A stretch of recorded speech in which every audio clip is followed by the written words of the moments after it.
Before we start, tell me where you are listening from in the comments.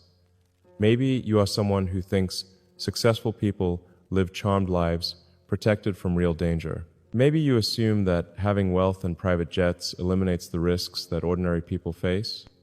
Maybe you have never experienced a moment when you were supposed to die but somehow survived, and how that changes everything about how you understand purpose, time, and what you are meant to contribute to the world. This conversation is for you.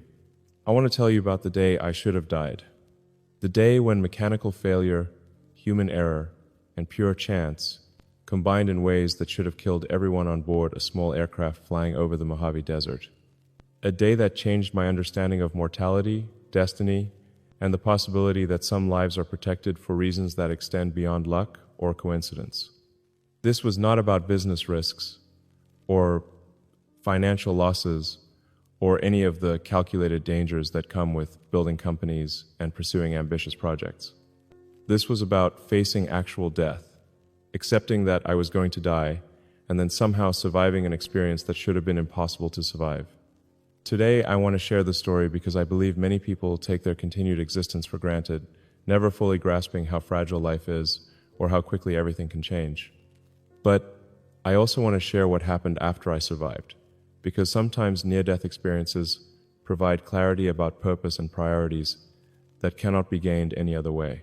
This experience forced me to confront questions about why I am still alive, what I am supposed to accomplish with the time I have been given, and whether survival creates obligations that extend beyond personal success and happiness. The crash changed my relationship with risk, with time, with fear, and with the possibility that consciousness and purpose operate according to principles that exceed rational understanding. It taught me that some experiences cannot be explained, but can nevertheless transform how you see your life and your responsibilities to the world. It was February 14th, 2008, and I was flying from Los Angeles to Las Vegas in a small Cessna Citation with 3 other passengers, 2 SpaceX engineers, and a potential investor who was considering a significant contribution to our funding round. We had been working 18-hour days trying to prove that a private company could successfully develop rockets, and this trip was supposed to be a brief break from the intense pressure we were under. The flight should have taken less than an hour. The weather was clear, the aircraft had been recently serviced, and our pilot was experienced with thousands of hours flying similar routes. Everything seemed routine as we took off from Van Nuys Airport and climbed toward our cruising altitude. But 20 minutes into the flight, while we were crossing the Mojave Desert at 8,000 feet, something went catastrophically wrong with our aircraft's electrical system. The first indication of trouble was when all the instrument lights on the control panel began flickering erratically, followed by complete failure of the navigation and communication systems. Our pilot, Captain Rodriguez, immediately began troubleshooting procedures while trying to maintain control of the aircraft. But within minutes, it became clear that we were facing multiple system failures that were cascading in ways that made normal flight operations impossible. The engine began losing power intermittently, causing the aircraft to shudder and lose altitude unpredictably. The flight controls became increasingly unresponsive, requiring enormous physical effort just to keep the plane level. Most terrifyingly, we had lost all radio contact with air traffic control and had no way to navigate or call for help. Captain Rodriguez announced that we needed to find a place to land immediately, but looking out the windows, all we could see was empty desert stretching to the horizon in every direction. No airports, no roads, no flat areas large enough for an aircraft to land safely. As we continued losing altitude and engine power, the reality of our situation became impossible to ignore. We were going to crash in the middle of nowhere, with no way to communicate our location to potential rescuers, and virtually no chance that anyone would survive the impact. I had faced business failures, public criticism, and financial crises that had seemed devastating at the time, but nothing had prepared me for the experience of accepting that I was going to die within the next few minutes, that my children would grow up without their father, that the companies I had built would continue without me, that all my plans and projects and dreams would end abruptly in the Mojave Desert. What surprised me most was how calm I became once I accepted the inevitability of our crash. Instead of panic or rage or desperate attempts to change our circumstances, I felt a strange peace that came from releasing my attachment to outcomes that were completely beyond my control. I found myself thinking about my children and whether I had been a good enough father to them during the time we had together. I thought about the employees at Tesla and SpaceX who were depending on the companies I had started to provide them with meaningful work and financial security. I thought about the technologies we were developing and whether someone else would continue that work if I was not there to drive it forward. But I also experienced something that I can only describe as a download of understanding about my life, my purpose, and the work I was meant to accomplish. As our aircraft continued its uncontrolled descent toward the desert floor, I had a sudden clarity about the projects I should be prioritizing, the problems that most needed my attention, and the contributions I was meant to make if I somehow survived this experience. I understood that my survival would not be about luck or coincidence, but about responsibility. That being given additional time would create obligations to use that time in ways that served purposes larger than my own interests and ambitions. With less than 2 minutes before impact, Captain Rodriguez spotted what appeared to be a dry lake bed about 3 miles ahead of us. It was not an ideal landing site, but it was flat and long enough that we might be able to survive a crash landing if he could maintain enough control to reach it. Using every bit of his skill and experience, Captain Rodriguez managed to guide our failing aircraft toward the lake bed while our engine continued to sputter and lose power. The flight controls were so unresponsive that it took both his hands and feet working together just to make small adjustments to our trajectory. We approached the lake bed at a steep angle and much higher speed than would be safe for a normal landing. Captain Rodriguez warned us to brace for impact and prepare for the aircraft to break apart when we hit the ground. The crash itself was violent and terrifying. We struck the hard-packed earth at over 100 miles per hour, bounced twice, and skidded for several hundred yards before the aircraft finally came to rest. The impact was so severe that I was sure we were all dead, even though I was still conscious and could hear the sounds of twisted metal settling around us. But somehow, impossibly, we were all alive, injured, shaken, and trapped in a damaged aircraft in the middle of the desert, but alive when we should have been dead. The aircraft's fuselage had cracked, but had not broken apart completely. The landing gear had collapsed, the wings were severely damaged, and every window was shattered, but the passenger compartment had remained intact enough to protect us from fatal injuries. Captain Rodriguez had suffered a broken arm and possible internal injuries. One of the SpaceX engineers had a concussion and several broken ribs. The potential investor had a dislocated shoulder and cuts from flying glass. I had a separated shoulder and various bruises, but was otherwise uninjured. We were stranded in the middle of the Mojave Desert with no working radio, no way to signal for help, and injuries that required medical attention. But we were alive when every rational calculation suggested we should have been dead. We spent the next 6 hours waiting in the wreckage, while our families and colleagues realized we were missing and organized search efforts. The temperature in the desert was over 100 degrees, we had limited water, and some of our injuries were becoming more serious as time passed. But during those hours of waiting, I experienced a profound sense of gratitude and purpose that I had never felt before. I was grateful not just for surviving, but for being given additional time to complete work that suddenly felt more important and urgent than it had before the crash. I spent those hours thinking about the projects at Tesla and SpaceX that had seemed challenging but not critical, and recognizing that they were actually essential pieces of larger purposes that I had not fully understood before facing death. I realized that sustainable transportation and multiplanetary life were not just interesting business opportunities, but technologies that could determine whether human civilization survived the challenges it would face in the coming decades. I understood that the urgency I had felt about these projects was not just entrepreneurial ambition, but intuition about their importance to humanity's future that had been confirmed by my near-death experience. When we were finally rescued by a search helicopter that had been dispatched from Edwards Air Force Base, I felt like I was being given a second life, rather than just continuing the life I had before. That my survival created obligations to use my remaining time more purposefully and effectively than I had been using it. The physical recovery from the crash took several months. My separated shoulder required surgery, and I had to rebuild strength and mobility that had been lost during the healing process. But the psychological and spiritual impact of the experience was immediate and permanent. I became much more conscious of how I was spending my time, and whether my daily activities were aligned with the larger purposes I had understood during those moments when I thought I was going to die.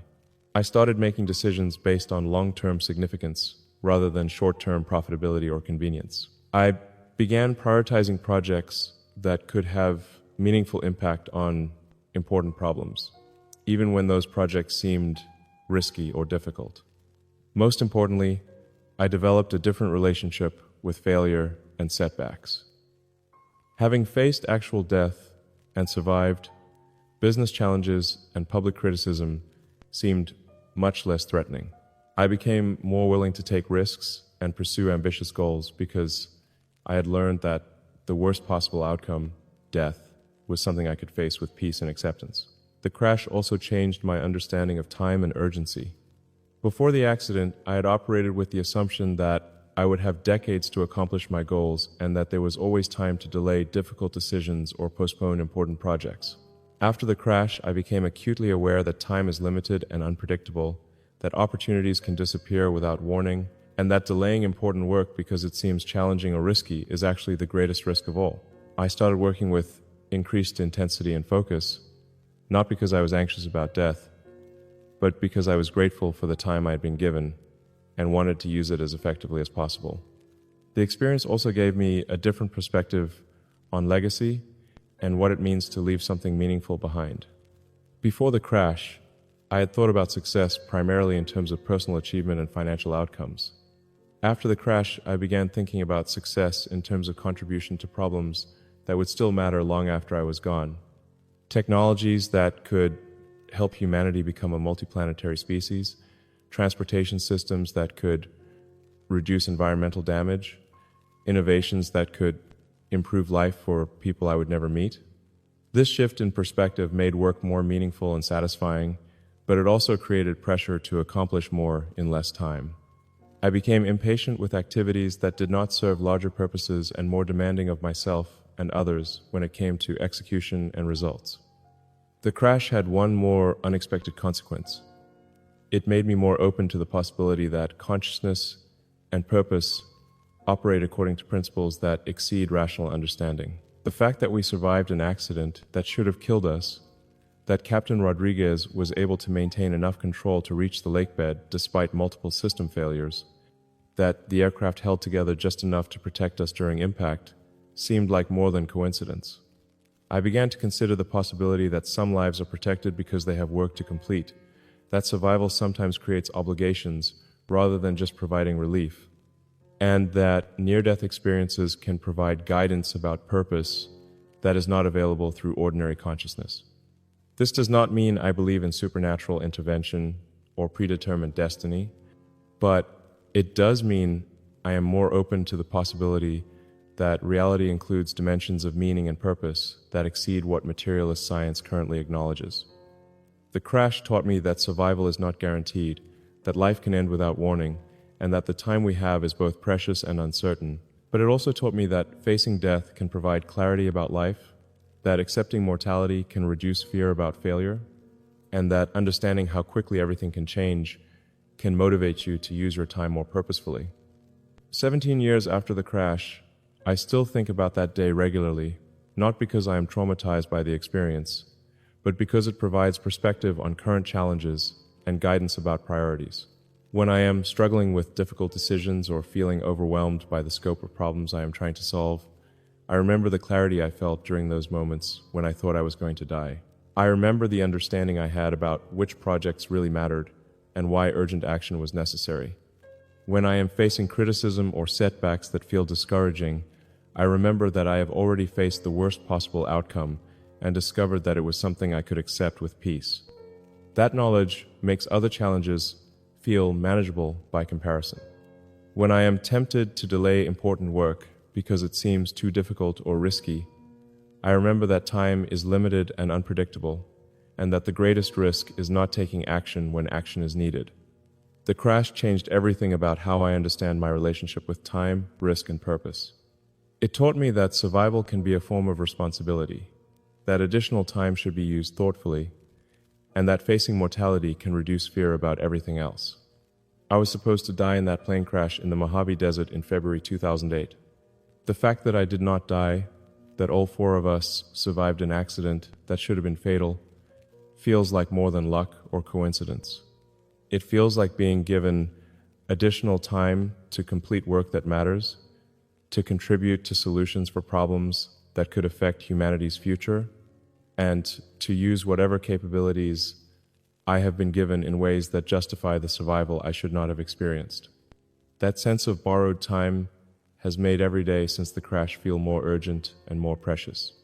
It has motivated me to work harder, take bigger risks, and pursue goals that seemed impossible before I learned that death is not the worst thing that can happen to you. The worst thing that can happen is wasting the time you have been given, failing to contribute to important work when you have the capability to help, and reaching the end of your life knowing that you could have done more with the opportunities you were provided. If you are someone who takes your continued existence for granted, who postpones important work because it seems challenging or risky, who lives as if you have unlimited time to accomplish your goals, I want you to know that life is more fragile and unpredictable than most people realize.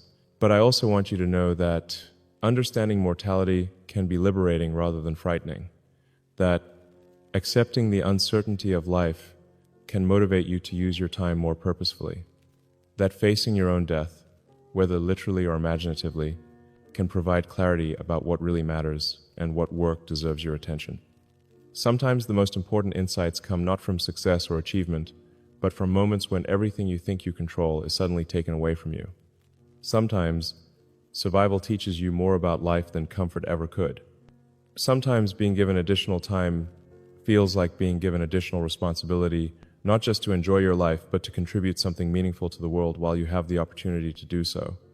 Share this with someone who might need to be reminded that time is limited and precious, that survival can create responsibilities as well as relief, and that facing mortality can provide clarity about purpose.